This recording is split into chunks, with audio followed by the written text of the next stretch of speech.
Lil Durk is one of the biggest artists in the rap game. Durk Derek Banks was born on October 19, 1992, in Chicago, Illinois. He grew up in the Inglewood neighborhood on the south side of Chicago, which was known for its high crime rates and gang activity.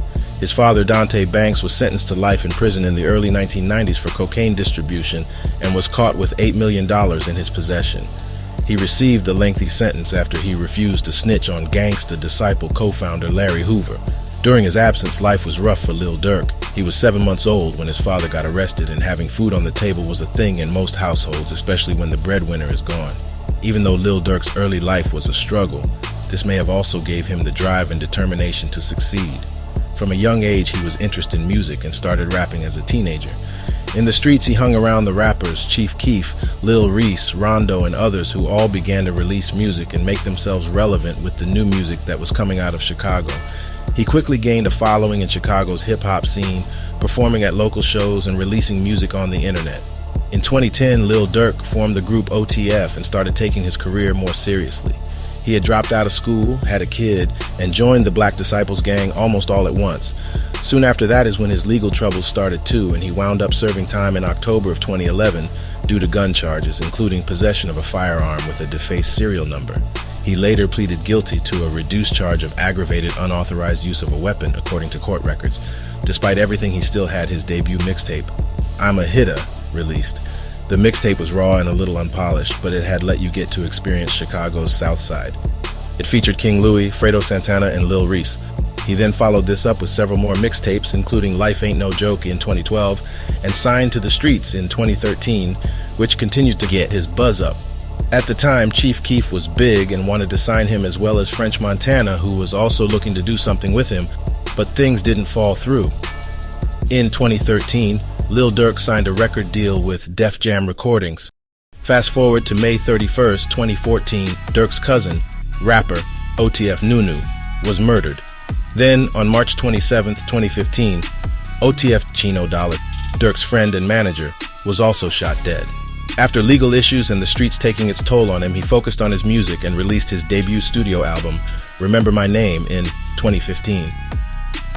It debuted at number 14 on the Billboard 200 chart. This was a definite turning point in Lil Durk's career, stamping his status in the rap game and expanded his fan base. The drill music scene was taking over in Chicago, but situations kept mounting up, and Durk would later fall out with Chief Keef, Lil Reese, and a lot of other rappers, and made diss songs calling them out. Lil Durk still continued to release hit songs and albums, including Lil Durk 2 times in 2016 before leaving Def Jam. This would be the spark of his movement that pushed Signed to the Streets, Part 3, in 2018, and Just Cause Y'all Waited 2 in 2020 as drivers for his independent career. He has collaborated with some of the top-tier artists like Nicki Minaj and Drake. He became one of those ones that was talked about as a big dog in the game after that. He had become an icon for young people in Chicago and beyond, using his platform to raise awareness of social issues and to advocate for change in his community. Often struggling and trying to do the right thing himself, he could relate to them. In June 2019, Lil Durk and King Von were arrested on attempted murder charges. According to prosecutors, the two men robbed and shot a man outside a popular Atlanta drive-in for a Jeep Cherokee and $30,000 on February 5, 2019. After weeks in jail, Durk and Von were released on $250,000 and $300,000 bonds, respectively. Then, on November 6, 2020, King Von was murdered in Atlanta, and on June 6, 2021, Durk's brother D. Thang was shot and killed outside of a Chicago nightclub. The hits, collaborations, and fame didn't mean anything, and had him shut down for a while and trying to shake off all the loss that was piling on.